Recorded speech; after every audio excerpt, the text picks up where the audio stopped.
اپنے آپ کو ساری دوسری اشیاء سے قطع نہیں کر لو گے، چھوڑ نہیں دو گے اور ایک راہ نہیں اختیار کر لو گے، اس وقت تک تمہاری بات سمجھ میں نہیں آئے گی۔ آپ بہت کثیر المقاصد لوگ ہیں، ہمارے بہت سے مقاصد کثیر ہوتے ہیں، مثلا یہ کہ میری بیوی چاہتی ہے کہ وہ نوکری بھی کر لے، روٹی بھی پکا لے، آٹا بھی گوندھ لے، ٹیلی فون پہ بھی جواب دے لے، چگلی میٹنگ میں بھی چلی جائے، صبح ان کی 10 سے 11 بجے تک چگلی میٹنگ ہوتی وہ بھی اٹینڈ کر آئے، اس کے بعد بازار بھی چلی جائے، درزی کے ساتھ بھی، اتنے مقاصد جو ہیں یہ اکٹھے کر کے تو پھر آپ کو ایک راستہ نہیں ملتا۔ وہ تو یہ ہے کہ باہر کے سارے پٹ بھیڑ دو تو پھر اندر کا دروازہ کھلتا ہے، جب باہر کے پٹ کھلے رہیں گے تو پھر ایسی۔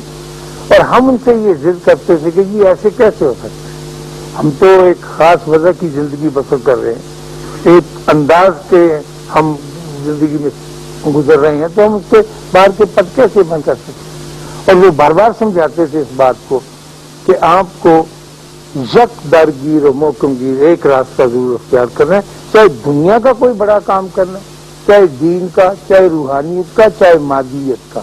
اتنی جگہ پر اپنے آپ کو تقسیم کر کے آپ کچھ نہیں کر سکتے۔ یہ آپ کو فیصلہ کرنا ہے کہ یہ آپ کا ٹارگٹ ہے، یہ آپ کا مطمع نظر ہے اور یہاں پر آپ نے پہنچنا۔ بات چھوٹی چھوٹی لیریں کتیریں چمٹتی آئیں گی تو فیصلہ نہیں ہو سکے گا۔ تو ہمیں اس بات کا بڑا دکھ ہوتا تھا۔ حضرت بابا بلے شاہ اپنے مرشد کے پاس آئے، شاہ عنایت کے پاس، شاہ عنایت لاہور میں ہوتے تھے، بلے شاہ قصور میں آ جاتے تھے، کوئی جھگڑا کرتے تھے، کوئی ان کے سامنے ناچتے تھے، کبھی ناراض ہو جاتا تھا ان کا گرو۔ تو انہوں نے کہا کہ میں یہ چاہتا ہوں اپنے باطن کے سفر میں کہ میں اللہ تک کیسے پہنچوں۔ تو حضرت شاہ عنایت نے فرمایا کہ تمہیں کسی چیز سے محبت ہے؟ انہوں نے کہا مجھے کسی خاص چیز سے تو محبت نہیں ہے، میں تو ایک لاڈلا بچہ ہوں سیدوں کا اور اچھی زندگی بسر کر رہا ہوں، لیکن ہماری محبتیں تو تقسیم ہوتی ہیں۔ انہوں نے کہا پھر بھی تمہیں کوئی سی چیز ہو؟ تو بابا بلے شاہ نے کہا مجھے اپنی بھینس بہت پیاری ہے، رکھی ہوگی خوبصورتی ہے، وہ مجھے بہت اچھی لگتی۔ تو آپ نے کہا کہ ٹھیک ہے، پھر آپ اپنے بھینس سے محبت کریں، اللہ کو چھوڑیں، اس میں کیا رکھا ہے، تم بھینس ہے، تمہاری پیاری ہے، تم اس میں لگن میں لگے۔ تو اس نے کہا ٹھیک ہے، آپ نے جو کہہ دیا تو ہم اس بات کو مانتے ہیں۔ وہ چلے گئے، کوئی مہینہ 1.5 مہینہ 40 دن لوگ کہتے ہیں وہ اپنے گھر پہ رہے، اور پھر دل میں خیال آیا کہ میں چل کے مرشد سے ملوں اور ان کو اپنا احوال بیان کروں۔ تو وہ جب آئے تو یہ عنایت شاہ قادری یہ اپنے دروازے میں سے سینگ نہیں گزر سکتے، وہ اتنی کیفیت طاری ہوئی تھی کہ وہ خود ساری ذات جو تھی وہ بھینس میں بدل گئی تھی۔ تو جب اتنا سارا بندہ اختیار کرے رہتا، اور جو کہ بڑا مشکل مقام ہے، ہم سے تو ہو نہیں پاتا، اور ہم ساری عمر کوشش میں بھی لگے رہے، کوشش تو نہ کہ یہ آرزو میں لگے رہے، لیکن وہ اس راستے کو پکڑا جاتا نہیں۔ لیکن ٹیچر، مرشد، مینٹر، گرو یہی بتاتے رہتے ہیں کہ آپ کو پہلے اپنا آپ پہچاننا ہے اور آپ نے اپنی ذات کو بکھانا ہے اور اس کا انالیسس کر کے دیکھنا ہے کہ اس میں کیا کچھ چیزیں موجود ہیں۔ جب آپ وہ پکڑ لیں گے تو پھر آپ کو آسانی ہونی شروع ہوگی۔ لیکن مجھے واقعی نہیں پتا ہے کہ میں کون ہوں۔ میں چھوٹا سا تھا، جیسے آپ چھوٹے تھے 2 سال تک کا، تو میں ایک معصوم بچہ تھا، پیارا بچہ تھا، اچھا بچہ تھا، نیک تھا، مخلص تھا۔ میں اپنے آپ کو جانتا تھا اپنے کھلونوں کے حوالے سے، اپنے ماں باپ کے حوالے سے۔ ایک دن ایسا ہوا کہ میری خالہ ہمارے گھر آئی، میری ماں سے، جیسے آپ کی ماں سے آتی ہیں، تو اس نے کہا آپا یہ تو بہت پیارا بچہ ہے، ماشاءاللہ بڑی خوبصورت ہے، یہ تو بھائی جان جیسا ہے۔ میں نے پہلی دفعہ سنا، میں نے کہا میں ابا جی جیسا ہوں، آئی ایم اے لٹل ابا جی۔ تو میری وہ معصومیت کٹ ہونی شروع ہو گئی اور میں ابا جی بن گیا۔ پھر دوسری میری پھوپھی آئی، اس نے کہا یہ تو ماشاءاللہ بہت ذہین بچہ ہے، یہ تو اپنے بڑے بھائی سے بھی جائے۔ میں نے کہا میں بڑے بھائی کو کاٹتا ہوں اور آگے گزرتا ہوں ذہین۔ تو ہر انسان، آپ سب، میں، اس لاہور میں جتنے لوگ بستے ہیں، لاہور سے باہر 14 کروڑ، اور پھر پوری دنیا میں بسنے والے لوگ، ہر شخص اپنی ذات کے بارے میں، اپنے سیلف کے بارے میں نہیں جانتا ہے. ہر شخص نے اپنی ذات کے گرد پھٹے سائن بورڈ لٹکائے ہوئے ہیں، سنگلی ڈال کے گلے میں. ایک کے اوپر لکھا ہے ذہین، میں نے لکھا ہوا رائٹر، انہوں نے کہا سائیکالوجسٹ، اس نے کہا ہے ڈاکٹر. اپنی ذات کیا ہے وہ ان پھٹوں کے نیچے چھپی ہوئی ہے. اصل جو چوزا ہے نا وہ نہیں ملتا جب تک وہ نہیں پکڑا جائے گا، وہ جو ان سائن بورڈوں کے درمیان چلتا ہے. ہم جب بھی کسی سے ملتے ہیں اپنا سائن بورڈ دکھاتے ہیں کہ میں ایک ڈرامہ آرٹسٹ ہوں، یہ کہے گی کہ جی میں ایک رائٹر ہوں، یہی دکھاتا رہتا ہے. تو مراقبہ کرنے سے آپ کو اپنے اندر کا حال معلوم، زور لگا کے، اور نہ بھی معلوم ہو تو پھر کوئی بات نہیں، وہ کہتے ہیں کہ اسے کرے. اچھا، ان کی یہ بات سن کے پریشان ہو کے اور بار بار اس بات کو سن کر میں بھی آپ سے بار بار یہ عرض کروں گا اگلے دور سے کہ کس طرح سے بیٹھنا ہے اور کس طرح ہم کو سکھایا گیا تھا. تو دوسرا شوق جو میں اپنی جنٹل مینشنس اور اپنی شیخی کا اور تکبر کا وہ یہ تھا کہ میں چونکہ بڑے اونچے ہائی لیول سوسائٹی میں بھی ساتھ ساتھ آنا چاہتا تھا، تو میں گولف کھیلنے لگا. بڑی نفرت کی چیز ہوتی، ہم نے تو نام بھی نہیں سنا تھا. میں نے ہاف سیٹ خرید لیا آئرن کا، تو جناب نکال کے کیڈی ساتھ ہونا اور 6 نمبر کی سے چوٹی اس کے ساتھ چلتے جانا ہے. تو ہم نے کہا کہ موسم بہت اچھا ہے تو گولف گراؤنڈ میں چلیں. تو ایک ریلوے کی گولف گراؤنڈ تھی، وہ بابا جی کے ڈیرے کے بہت قریب تھی. دونوں چیزیں ساتھ ساتھ چلتی. جب ہم وہاں گئے تو وہ ایک مصروف دن تھا، سرکاری دن تھا، لوگ اپنے کام میں مصروف تھے. صبح کے وقت ظاہر ہے کوئی نہیں تھا، لیکن میں نے دیکھا ایک گروپ آف پیپل، بہت سے لوگ بڑے شوقین مزاج وہاں فیلڈ میں جمع تھے.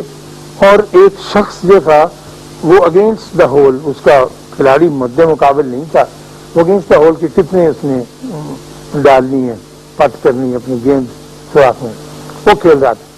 تو میں بھی چلا گیا، 15 16 20 آدمی. اور وہ دیکھا گورا تھا، سنہرے بالوں والا، خوبصورت سفید بڑا لین آدمی. اور وہ ساتھ جب وہ چلتا تھا تو کیڈی جو ہوتا ہے نا، تھیلا اٹھایا ہوا ہوتا ہے جو نکال کے دیتا ہے اس کو آئرن، وہ اس کے ساتھ کندھا سا ملا کے چلتا تھا. ورنہ عام طور پہ دور چلتے ہیں. آگے جا کے جہاں گیند گرا ہوا ہوتا تھا وہاں وہ کہتا تھا کہ کون سے نمبر کی میں نکالوں آئرن، وہ بولتا تھا اور وہ لگاتا تھا. پھر چل پڑتے تھے، ہم بھی اس کے ساتھ چلتے تھے.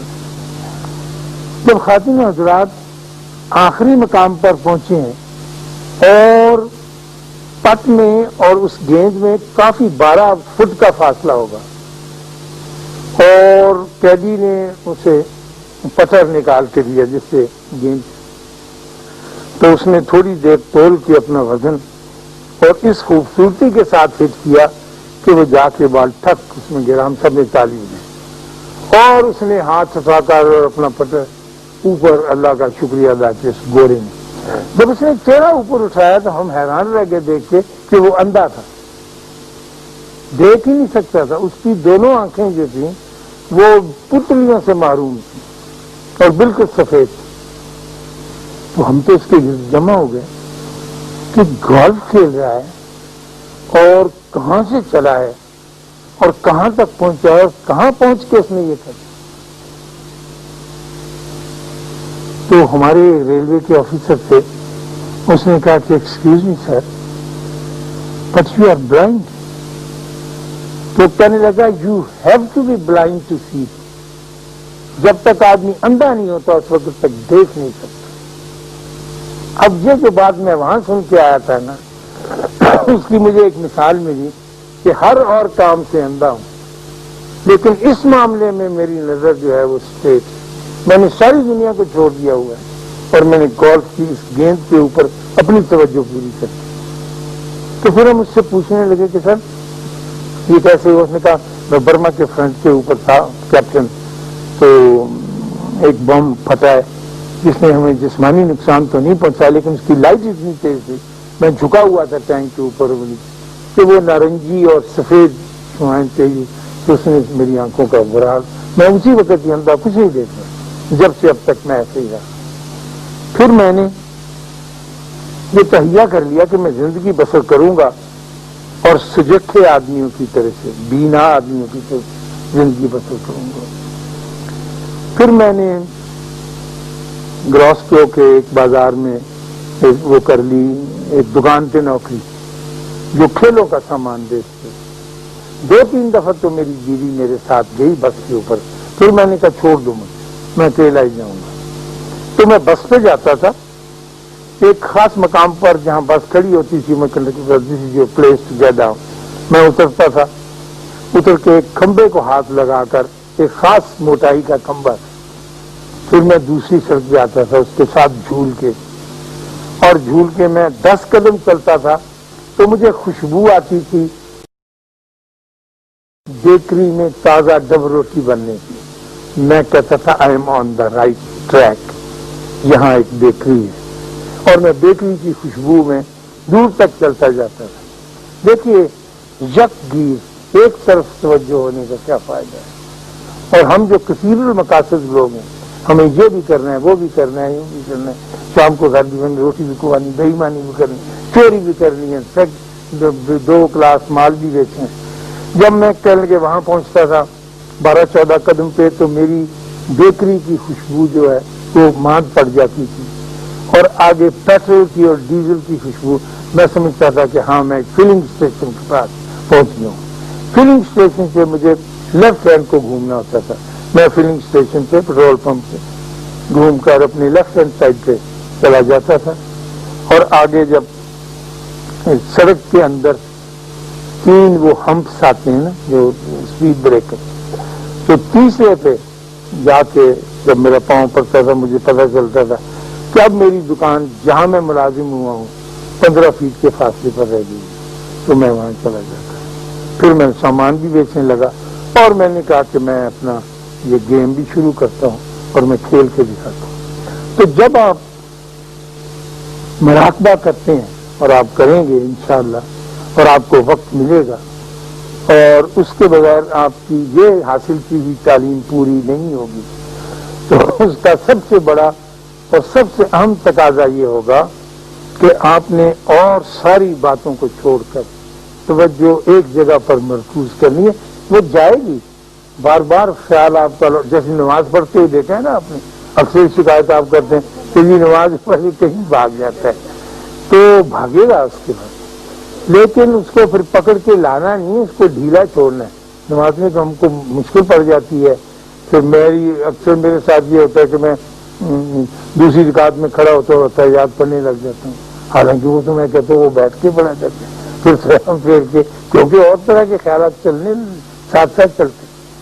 تو انسان کو اللہ نے جانور سے تو افضل تر قرار دیا ہے، اور ہے بھی، تو اس کو کم سے کم اپنے ذہن کے اوپر، اپنے مائنڈ کے اوپر اتنا کنٹرول تو ہونا ضروری اور لازمی ہے کہ وہ اس کو اسٹیئر کر سکے۔ آپ بڑے سے بڑے ہاتھی کو، گھوڑے کو، شیر ببر کو لے آتے ہیں، اس میں آ کے مار کھا جاتے ہیں کہ یہ آپ کے قابو میں نہیں آتا، لیکن جو لوگ صاحب حال رہے ہیں وہ اس کو بھی قابو میں رکھتے ہیں، اور پھر اس کا آہستہ آہستہ فائدہ ہونا شروع ہوتا ہے۔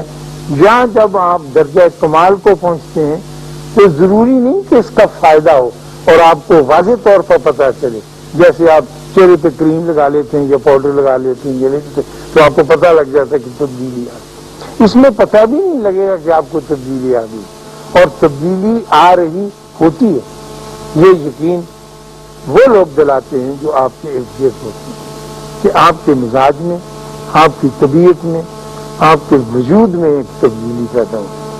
تو آپ مسٹر آسوالڈ کی طرح، اس کا نام آسوالڈ تھا، پھر صحیح ٹارگٹ کے اوپر جا کے اپنا نشانہ لگاتے تو لگتا ہے ٹھیک جات کے نشانے پہ جس کا تیر ایسی کڑی کما ہے محمد علی جناح، آپ نے وہ نظم سنی ہوگی، ملت کا پاس مائن، تو ٹھیک کڑی کمان بن، اور پیارے حضرات کڑی کمان نہ ہوئی تو پھر زندگی کا کوئی فائدہ نہیں، پھر تو ہم ایسے ہی آئے اور کھایا پیا اور 2-4 بندوں سے سلیکٹ کیا، چلے گئے، اپنا مارک نہیں چھوڑا ہے۔ بندے کو اپنا مارک چھوڑنا ہے، جیسا کیسا بھی مارک، اور بہتر یہ ہے کہ پازیٹیوٹی کا مارک جو ہے وہ اس نے چھوڑا.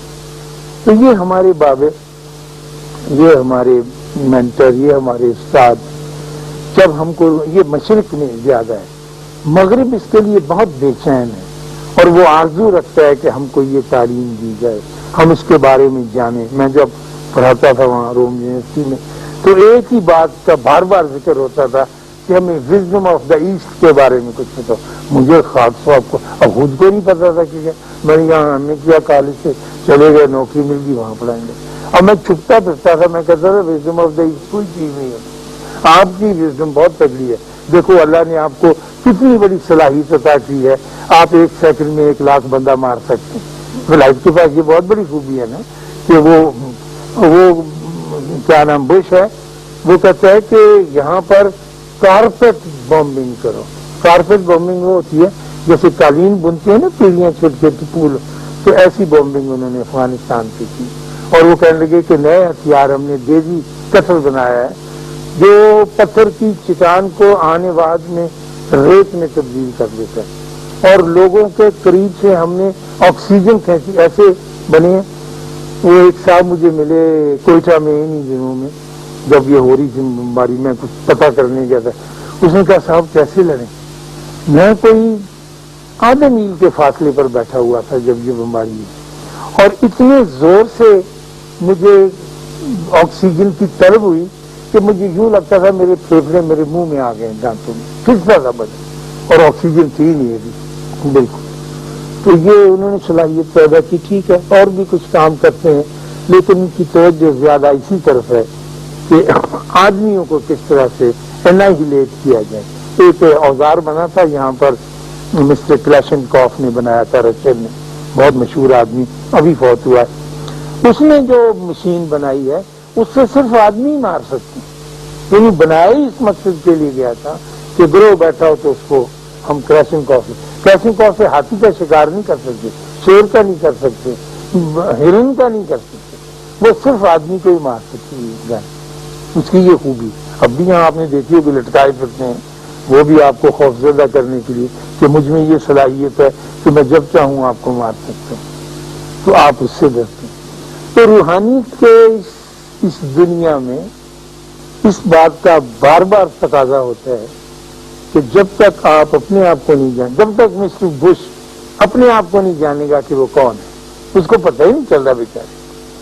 وہ ایک ایسی روش پہ چلا جا رہا ہے بڑی بھلمن ساعت کے ساتھ، اور بھلمن ساعت میں انورٹڈ کامرس میں استعمال کرتے ہیں، تو وہ اسی پر چلتا چلا جائے. لیکن جب آپ بیٹھتے ہیں، جب آپ کیونکہ مصروف ہیں، تو مغرب کے بعد آپ کو اپنے گھر میں ایک دیوار تلاش کرنا ہوگی جس کے ساتھ آپ ڈھول گا کے کمر سیدھی رکھ کے کچھ کریں گے، جو میں بار بار وعدہ کرتا ہوں بتائیں گے، وہ اگلی سے اگلی دفعہ میں ضرور کروں گا، تو پھر ہوگا. اور لیکن صبح کے وقت ذرا اور زیادہ آسانی ہوتی ہے. صبح ضروری نہیں کہ آدمی سارے ہی جاگتے ہوں، اس کے لیے اپنا تردد کرنے کے لیے بھی ہمارے مرشد نہیں کہتے ہیں کہ اپنی جان کو عذاب میں نہ ڈالو، آسانیوں میں رہو.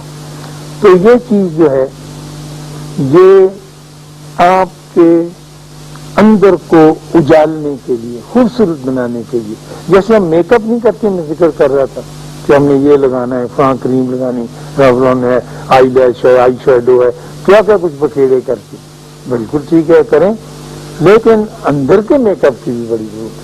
اندر کا میک اپ کیے بغیر آپ چلے گئے تو پھر وہ جانا جو ہے وہ ایسا باعث افتخار جانا نہیں ہوگا.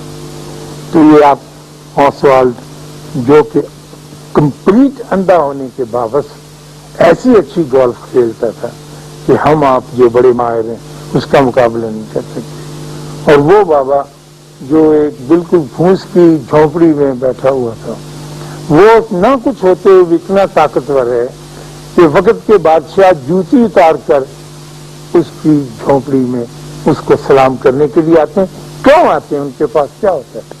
اس پر آپ غور کیجیے گا اور پھر اگلی مرتبہ ملیے گا.